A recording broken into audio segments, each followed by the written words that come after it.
You ask Tiger to solve. This deals with linear equations with one unknown.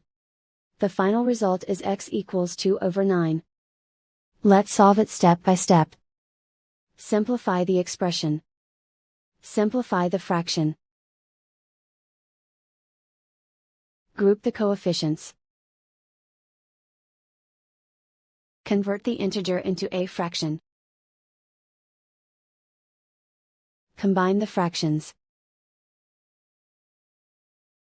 Combine the numerators.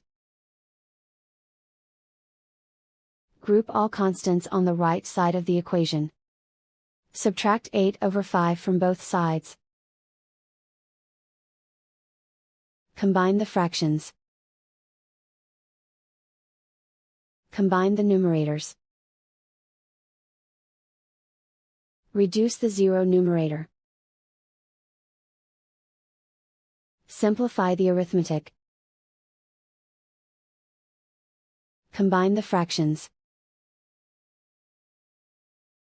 Combine the numerators.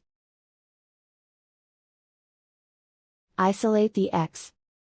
Multiply both sides by inverse fraction 5/-18.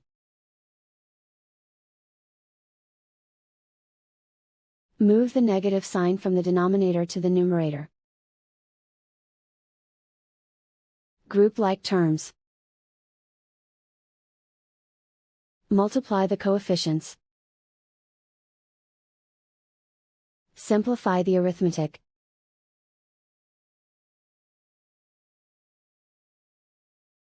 Move the negative sign from the denominator to the numerator.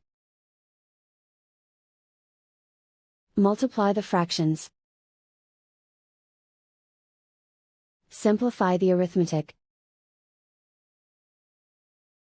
And so the final result is x equals 2/9.